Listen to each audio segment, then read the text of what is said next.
दोस्तों, स्वागत है आप सबका एक बार फिर से हमारे YouTube चैनल एस्ट्रो नॉलेज में।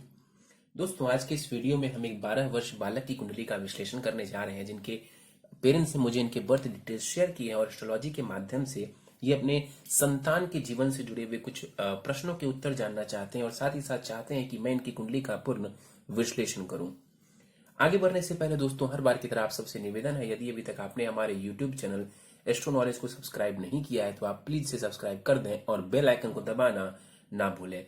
साथ ही साथ दोस्तों, यदि आप सब भी इसी प्रकार अपनी कुंडली का विश्लेषण करवाना चाहते हैं या फिर मुझसे संपर्क करना चाहते हैं तो स्क्रीन के ऊपर फ्लैश हो रहे व्हाट्सएप नंबर के ऊपर आप मुझसे संपर्क कर सकते हैं और ज्यादा जानकारी के लिए आप नीचे डिस्क्रिप्शन बॉक्स को भी चेक कर सकते हैं।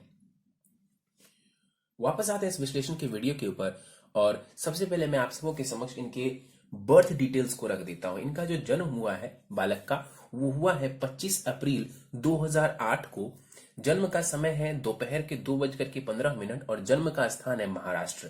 प्रश्नों की बात की जाए तो करियर से जुड़े हुए प्रश्न पूछे गए हैं और परिवार वालों के साथ संबंध को लेकर के, करियर को लेकर के और धन की स्थिति को लेकर के, मान सम्मान की प्राप्ति को लेकर के मुख्य प्रश्न पूछे गए हैं। तो इनके प्रश्नों को हम आखिर में लेंगे, लेकिन सबसे पहले इनके लग्न कुंडली की तरफ चलते हैं जो कि हमारे समक्ष है। इनकी लग्न कुंडली प्रारंभ होती है 5 नंबर से। 5 नंबर यानी कि सिंह लग्न की कुंडली बन जाती है और चंद्रमा देव देखें तो वो धनु राशि में जाकर के विराजमान है। यानी इस जातक की, इस बालक की कुंडली बनती है सिंह लग्न एवं धनु राशि की। यहाँ पर जो लग्न है और जो राशि है वो दोनों ही अग्नि तत्व प्रधान बन रहा है, जिस वजह से जातक के स्वभाव में अग्नि तत्व की प्रधानता देखी जाएगी, जिस वजह से ये जातक थोड़े जिद्दी हो सकते हैं और पराक्रमी भी होंगे। लग्न का मान देखें तो लग्न का मान 8 डिग्री का है। इसका मतलब लग्न के पास ठीक ठाक बलाबल माना जाएगा। ऐसे जातक के स्वभाव की बात करें तो ऐसे लोग थोड़े जिद्दी होते हैं, घमंडी होते हैं, लेकिन पराक्रमी भी होते हैं। एक बार यदि जिद ठान लें कि मुझे ये करना है तो ये उस कार्य को करके ही गुजरते हैं। लग्नेश देखें सूर्यदेव बनते हैं उच्च की राशि में जाकर के कुंडली के भाग्य भाव में बैठे हुए। निश्चित रूप से ये जो जातक हैं ये जन्मजात भाग्यवान कहलाएंगे, क्योंकि लग्नेश ही उठ करके भाग्य भाव में जाकर के विराजमान है। लग्न में यहां पर देखें तो 2 ग्रह बैठे हुए हैं, केतु और शनि। शनि इस कुंडली में कारक नहीं है, अकारक ग्रह है या इनको मारक भी कहेंगे। और साथ ही साथ यहाँ पर केतु देव विराजमान है। देखिए, केतु और शनि यहाँ पर युति बना करके श्रापित दोष एवं पितृ दोष का निर्माण कर रहे हैं। ये कहीं ना कहीं बढ़िया नहीं है। लग्न में शनि और केतु का श्रापित दोष और पितृ दोष बनना ये जातक के स्वास्थ्य के लिए बढ़िया नहीं कहा जा सकता है। और साथ ही साथ यहाँ पर केतु का बैठना कहीं ना कहीं कंफ्यूजन की स्थिति को दर्शा रहा है, भटकाव की भी स्थिति को यहाँ पर ये दर्शा सकते हैं। इस वजह से कहीं पर यदि शनि या केतु की दशा चलती है तो उस दौरान इनको अपने स्वास्थ्य का ध्यान रखना है और सही डिसीजन लेना है। शनि की बात कर लें तो शनि यहां पर 7 डिग्री के साथ वक्री होकर के कुमार अवस्था में बैठे हुए, जैसा मैंने कहा अकारक ग्रह हैं, क्योंकि वो षष्ठेश और सप्तमेश हैं। लग्न में जाकर के ये शनि बैठे हुए हैं। तो यहां पर शनि देव जो है बैठ करके मेडिकल क्षेत्र की तरफ रुचि दिलवा सकते हैं, क्योंकि ये षष्ठेश हैं। और साथ ही साथ शनि की दशा में अपने स्वास्थ्य का ध्यान रखना, स्वास्थ्य की समस्या शनिदेव खड़ी कर सकते हैं। यहाँ पर शनि की दृष्टि पड़ेगी कुंडली के तीसरे भाव के ऊपर। जातक के पराक्रम को निश्चित रूप से शनि बढ़ा देगा, मेहनत करने की क्षमता को भी शनि बढ़ाने वाले होंगे। शनि की दृष्टि पड़ेगी 7वें भाव के ऊपर। वैवाहिक जीवन के लिए ये बढ़िया है, विवाह को शनि टूटने नहीं देंगे। यदि विवाह होता है तो शनि पूरी कोशिश करेंगे कि वो विवाह किसी भी हालत में ना टूटे। हालांकि विवाह में विलंब की स्थिति ये उत्पन्न कर सकते हैं। और शनि की दृष्टि पड़ेगी कुंडली के 10वें भाव के ऊपर। करियर देर से जरूर बनेगा, लेकिन कहीं ना कहीं शनिदेव उसमें स्थिरता लाने का प्रयास करेंगे, लेकिन विलंब की स्थिति शनि खड़ी करेंगे, क्योंकि ये इनका स्वभाव है। और दूसरा ये भी है कि इस कुंडली में शनि कारक नहीं होते हैं। सबसे मुख्य बात है कि दशा किस ग्रह की चल रही है। यदि शनि की दशा चलेगी तो शनि इस प्रकार से ही रिजल्ट देने वाले होंगे। केतु 0 डिग्री के साथ यहां पर बैठा हुआ है। बलाबल इस कुंडली में राहु केतु का बहुत कम हो जाएगा, क्योंकि ये 0 डिग्री पे बैठे हुए हैं। तो केतु की दशा चलती है तो स्वास्थ्य की परेशानी और डिसीजन लेने की परेशानी देखने को मिल सकती है। श्रापित दोष बन रहा है तो जातक गलत निर्णय ले सकता है। तो इस बात का यहां पर ध्यान रखने की आवश्यकता है। दृष्टि यहां पर जो है ना के बराबर काम करेगी, क्योंकि ये 0 डिग्री के यहां पर बैठे हुए हैं। कुंडली के पंचम भाव की तरफ चलें तो गुरु और चंद्रमा की युति यहां पर बन रही है। गज केसरी योग का निर्माण यहां हो रहा है। हालांकि इन दोनों की डिग्री को ध्यान से देखें तो डिग्री में बहुत ज्यादा फासला है। तो गज केसरी योग बन तो जरूर रहा है, लेकिन उसका बहुत ज्यादा परिणाम देखने को नहीं मिलेगा। यहां पर कहीं ना कहीं जो है शिक्षा के लिए स्थिति बढ़िया कही जा सकती है, क्योंकि चंद्रमा और गुरु पंचम भाव में बैठे हुए, तो शिक्षा और संतान संबंधित जो स्थिति है इसे बढ़िया माना जाएगा।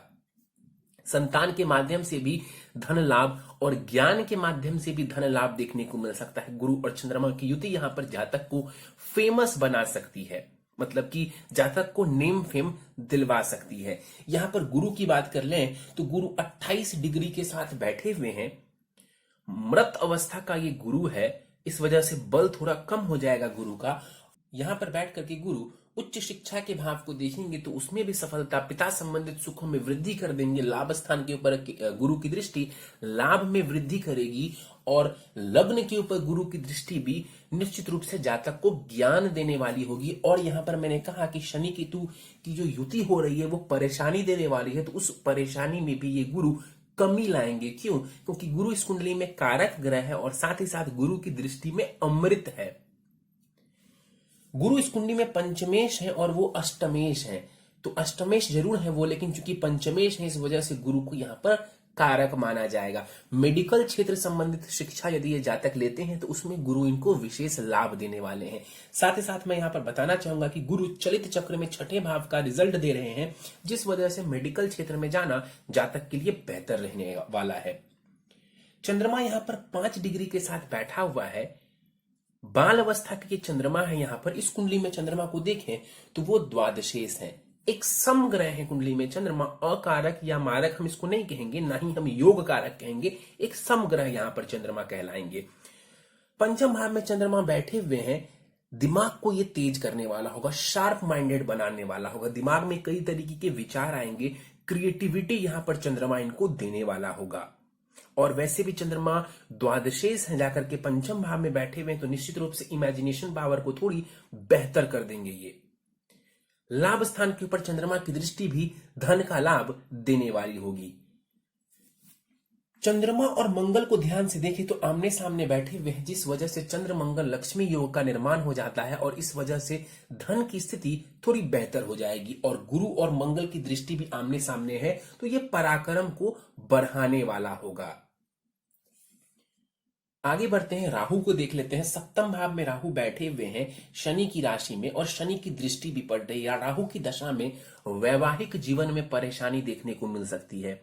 राहु की दशा यदि चलती है या अंतरदशा चलती है, उस दौरान आपके रिलेशनशिप में या फिर आपके वैवाहिक जीवन में परेशानी आपको देखने को मिलेगी। यदि आप व्यापार करते हैं या कोई भी ऐसा कार्य करते हैं जिसमें कि बिजनेस वाला कार्य यदि आप करते हैं, तो वहां पर भी राहु की दशा में आपको परेशानियों का सामना करना पड़ सकता है। और राहु आपको कंफ्यूजन भी दे सकता है।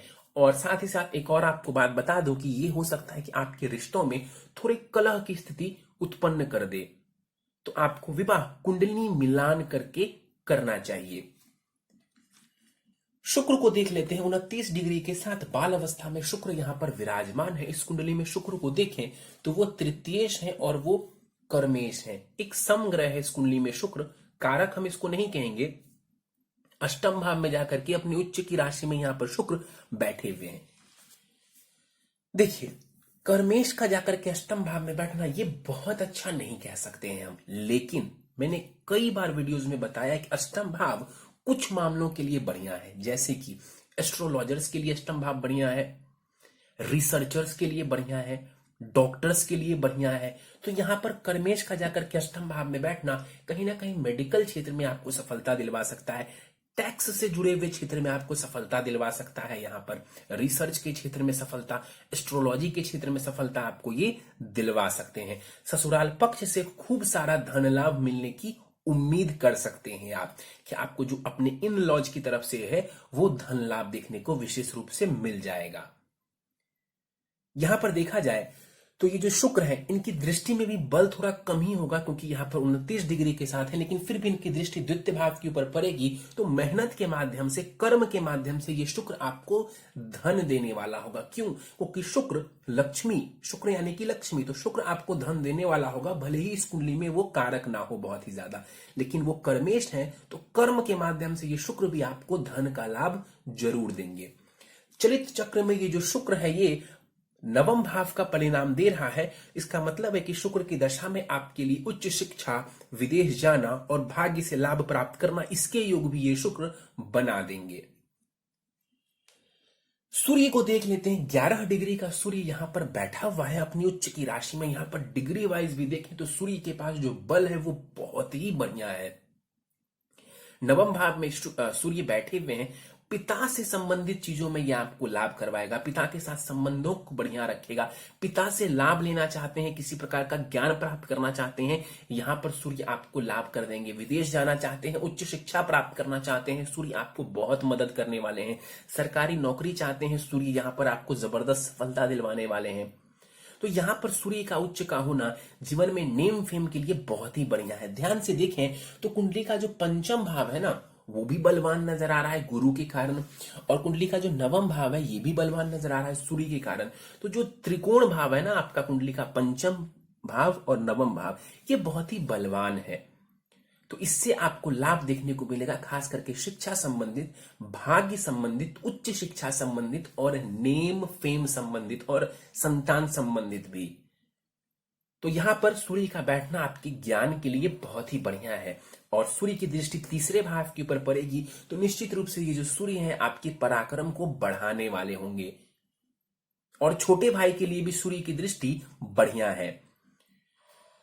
बुध को देख लेते हैं। यहां पर 21 डिग्री का बुध है यहां पर, और बलाबल तो बढ़िया है बुध के पास, वृद्ध अवस्था के बुध है, लेकिन ये बुध यहाँ पर अस्त के हो गए। बुध अस्त का है तो दृष्टि का जो प्रभाव है वो थोड़ा कम हो जाएगा बुध का। इस कुंडली में बुध को हम देखें तो वो धनेश है और वो लाभेश है। तो जो धन का डिपार्टमेंट है पूर्ण रूप से इस कुंडली में वो बुध के हाथों में है, और जाकर के ये बुध कुंडली के भाग्य भाव में बैठे हुए हैं।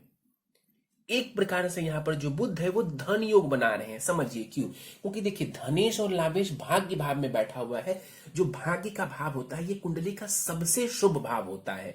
इसको त्रिकोण कहते हैं या सबसे शुभ भाव भी कहते हैं। क्यों? क्योंकि ये भाग्य का भाव है। तो एक प्रकार से यहाँ पर जो बुध देव है ये कहीं ना कहीं धन योग बना रहे हैं, तो ये धन की स्थिति के लिए बढ़िया माना जाएगा। शत्रु की राशि में बैठे हुए हैं, लेकिन तात्कालिक मैत्री में है मंगल के साथ, और राशि परिवर्तन भी कर रहे हैं, तो ये भी धन के मामलों के लिए बहुत ही बढ़िया माना जाएगा। मंगल को देख लेते हैं। मंगल यहां पर 28 डिग्री के साथ बैठे हुए हैं, और 28 डिग्री का मंगल यहां पर है। इस कुंडली में मंगल जो है वो योग कारक ग्रह है। क्यों? क्योंकि वो सुखेश भी है और वो भाग्येश भी है, और जाकर के वो लाभ स्थान में बैठे हुए। तो माता पिता दोनों की तरफ से आपको लाभ देखने को मिलेगा। जीवन में ये मंगल आपको सुखों को देने वाले होंगे, खूब सारा नाम यश और धन देने वाले होंगे, विदेश की यात्राएं करवाने वाले होंगे। तो मंगल की जो स्थिति है वो बहुत ही बढ़िया है। और ये जो राशि परिवर्तन है बुध और मंगल का, ये भी भाग्य से संबंधित सुखों के लिए और धन लाभ के लिए बहुत ही बढ़िया माना जाएगा। चलित चक्र में मंगल 12वें भाव का रिजल्ट दे रहे हैं। तो मंगल की दशा चलती है तो उस दौरान धन के खर्च थोड़े बढ़ जाएंगे, और विदेश की यात्रा भी आपको जो है देखने को मिल सकती है उस दौरान। मंगल यहां पर मृत अवस्था के हैं, तो दृष्टि का बल थोड़ा सा कम होगा इनके पास। लेकिन दृष्टियों की बात करें तो मंगल की चौथी दृष्टि धन भाव के ऊपर पड़ेगी, तो भाग्येश है मंगल, तो खूब सारा धन ये मंगल आपको देने वाले होंगे। थोड़ी ही मेहनत में ये मंगल आपको बहुत सारा धन देने वाले होंगे। क्यों? क्योंकि ये योग कारक ग्रह है इस कुंडली का। दृष्टि पड़ेगी कुंडली के पंचम भाव के ऊपर, बढ़िया स्थिति है। शिक्षा संतान दोनों के लिए बढ़िया है। प्रेम संबंध के लिए भी ये मंगल की दृष्टि बढ़िया मानी जाएगी। और मंगल की दृष्टि छठे भाव के ऊपर पड़ेगी तो आपको जॉब में सफलता, कंपटीशन में सफलता, शत्रुओं के ऊपर विजय प्राप्त करने में ये मंगल सफलता दिलवाने वाला होगा। तो यहां पर मंगल के पास भी जो देखा जाए तो काफी बढ़िया स्थिति नजर आ रही है। कुछ और पॉइंट्स में आपको समझाना चाहूंगा आपकी कुंडली के बारे में। यहाँ पर कुछ भावों में जो है वो पाप कर्तरी दोष लग रहा है। जैसे कि कुंडली के अष्टम भाव को यदि हम ध्यान से देखें तो एक तरफ राहु है और दूसरी तरफ सूर्य है, बीच में आपका अष्टम भाव है। तो अपने स्वास्थ्य का आपको ध्यान रखने की आवश्यकता है, क्योंकि अष्टम भाव में यहाँ पर पाप कर्तरी लग रहा है और लग्न में शनि और केतु विराजमान होकर के शापित दोष और पितृ दोष बना रहे हैं। तो स्वास्थ्य का आपको ध्यान रखना चाहिए। इसके अलावा देखें तो कुंडली के दसम भाव को भी ध्यान से यदि हम देखें तो एक तरफ सूर्य है, दूसरी तरफ मंगल है। इस वजह से भी पाप कर्तरी का निर्माण यहां पर कुंडली के दसम भाव में हो रहा है। और कुंडली के 12वें भाव को यदि हम देखें तो एक तरफ शनि केतु है, दूसरी तरफ मंगल है। तो कुंडली के 12वें भाव में भी पाप कर्तरी योग बनता हुआ नजर आ रहा है। तो इस वजह से थोड़ी सी जो स्थिति है इन भावों से जुड़ी हुई, उसके बहुत ज्यादा पॉजिटिव परिणाम मिलने में थोड़ी कमी आ जाएगी। मतलब जितने पॉजिटिव परिणाम मिल सकते थे उन परिणामों में थोड़ी सी कमी देखने को आपको मिल जाएगी। लेकिन इसका यह मतलब नहीं है कि कुंडली बहुत खराब हो गई, ऐसा बिल्कुल नहीं है। दशाओं के ऊपर हम बात कर लें तो शुक्र की महादशा आपको फिलहाल चल रही है, जो कि 4 जून 2032 तक रहने वाली है। और शुक्र की दशा में राहु की अंतर्दशा चल रही है, जो कि 4 अगस्त 2022 तक रहने वाली है। शुक्र की महादशा में राहु की अंतर्दशा, शिक्षा के ऊपर ध्यान दीजिए और सबसे ज्यादा अपने स्वास्थ्य के ऊपर आप ध्यान दीजिए।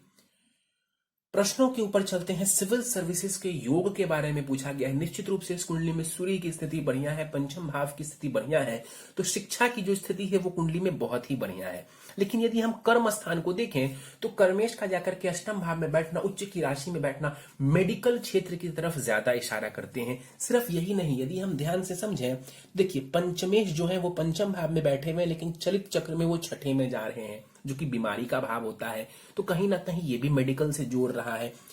जो कुंडली का षष्ठे शनि वो लग्न में आकर के बैठा हुआ है, ये भी आपको मेडिकल क्षेत्र से जोड़ने का कार्य कर सकते हैं। और मंगल की भी दृष्टि आपकी कुंडली के छठे भाव के ऊपर पड़ रही है, जो कि आपके भाग्येश है। तो कहीं ना कहीं मेडिकल क्षेत्र वाला जो फैक्टर है वो ज्यादा बेहतर नजर आ रहा है आपकी कुंडली में। तो डॉक्टर बनने के योग ज्यादा है वनस्पति की आईएएस या आईपीएस बनने के। मैं ऐसा बिल्कुल नहीं कहूंगा कि आप सिविल सर्विसेज के लिए मत जाइए या मत ट्राई करिए, लेकिन इतना जरूर मैं कहूंगा आपकी कुंडली को देख करके कि मेडिकल क्षेत्र में सफलता प्राप्त करने के योग ज्यादा नजर आ रहे हैं। परिवार वालों के साथ संबंध के बारे में पूछा गया है। बहुत ही बढ़िया रहेगा परिवार वालों के साथ संबंध। द्वितीय देखा जाए बुध बनता है जाकर के भाग्य भाव में बैठे हुए, शुक्र की दृष्टि पड़ रही है। इस कुंडली में शुक्र भले ही कारक नहीं है, लेकिन शुक्र एक नैसर्गिक शुभ ग्रह है, तो वो परिवार वालों के साथ संबंध को बिल्कुल भी खराब नहीं करने वाले हैं। तो परिवार वालों का साथ बना रहेगा और हमेशा ही बढ़िया संबंध रहने वाले हैं। मंगल की दृष्टि जरूर पड़ रही है, जिस वजह से छोटी मोटी परेशानी देखने को मिलेगी, लेकिन ओवरऑल जो है परिवार वालों के साथ संबंध अच्छा नहीं, बहुत अच्छा रहने वाला है। करियर के लिए बेस्ट क्षेत्र पूछा गया है। मेडिकल का क्षेत्र इनके लिए सबसे ज्यादा बढ़िया नजर आ रहा है। एक नहीं, हर एक सूत्र को भी लगा लिया जाए तो यहां पर मेडिकल का जो क्षेत्र है वो ज्यादा बेहतर नजर आ रहा है। धन की स्थिति बहुत ही बढ़िया रहने वाली है, उसकी कोई दिक्कत नहीं है। और मान सम्मान के प्राप्ति की बात की जाए तो गुरु और सूर्य, जो कि मान सम्मान दिलवाने वाले ग्रह हैं, ये दोनों ही ग्रह इस कुंडली में बहुत ही ज्यादा बलवान नजर आ रहे हैं। तो उसकी टेंशन लेने की जरूरत नहीं है। ये जातक खूब नेम फेम करने वाला होगा। हाँ, शनि अथवा केतु की दशा वगैरह चलती है, उस दौरान थोड़ी परेशानी देखने को मिल सकती है। तो कुछ उपाय कर लेंगे तो उन परेशानियों में भी कमी आ जाएगी। और इस कुंडली को देख करके गवर्नमेंट जॉब के योग भी बढ़िया नजर आ रहे हैं। जातक चाहे तो सरकारी नौकरी भी बढ़िया तरीके से ये कर सकते हैं और उसमें भी इनको सफलता देखने को मिल सकती है। उपाय पर जाने से पहले इनकी नवमांश कुंडली हमारे समक्ष है। नवमांश कुंडली के कुछ महत्वपूर्ण पॉइंट्स में समझाना चाहूंगा। देखिए, नवमांश कुंडली में शुक्र उच्च का ही बैठा हुआ है, इसका मतलब करियर इनका बढ़िया रहने वाला है। और मेडिकल क्षेत्र में यदि भेजा जाए तो स्थिति और भी बेहतरीन नजर आ रही है। गुरु भी यहाँ पर वर्गोत्तमी है। वर्गोत्तमी का मतलब है वो इसी राशि में बैठे हुए हैं। दोनों ही कुंडली में, लग्न में भी और नवमांश में भी जो गुरु है वो भी वर्गोत्तमी है, शुक्र की ही तरह। तो बल गुरु और शुक्र दोनों का ही यहां पर बढ़ जाएगा। चंद्रमा उच्च के बैठे हुए हैं, बहुत ही बढ़िया स्थिति है 12वें भाव में, तो ये आपको अस्पताल से जोड़ने का कार्य कर सकता है। और इसके अलावा भी देखा जाए तो बाकी सारे ग्रहों की स्थिति बढ़िया नजर आ रही है, कोई भी ग्रह खराब स्थिति में मुझे नजर नहीं आ रहा है। तो निश्चित रूप से आप मेहनत करेंगे तो सबसे ज्यादा सफलता जो है वो मेडिकल क्षेत्र में देखने को मुझे नजर आ रही है। और दशा भी देखा जाए तो शुक्र की चल रही है और शुक्र भी आपको मेडिकल फील्ड से जोड़ने का कार्य कर सकते हैं। आगे यदि आपको मन करे सिविल सर्विसेज में ट्राई करने का तो आप कर सकते हैं बेफिक्र होकर के, लेकिन आपकी कुंडली को देखते हुए मेडिकल का क्षेत्र सर्वोत्तम नजर आ रहा है।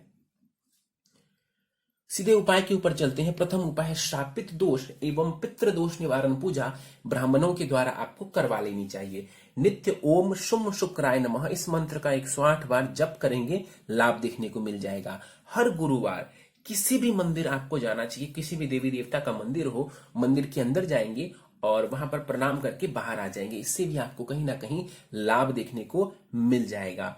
और यदि स्वास्थ्य की परेशानी देखने को मिलती है तो आदित्य हृदय स्तोत्र का पाठ करेंगे। अभी आप बहुत छोटे हैं, जब थोड़ा बड़े हो जाएं आप तो आदित्य हृदय स्तोत्र का नियमित पाठ करेंगे, उससे भी आपको लाभ देखने को मिल जाएगा।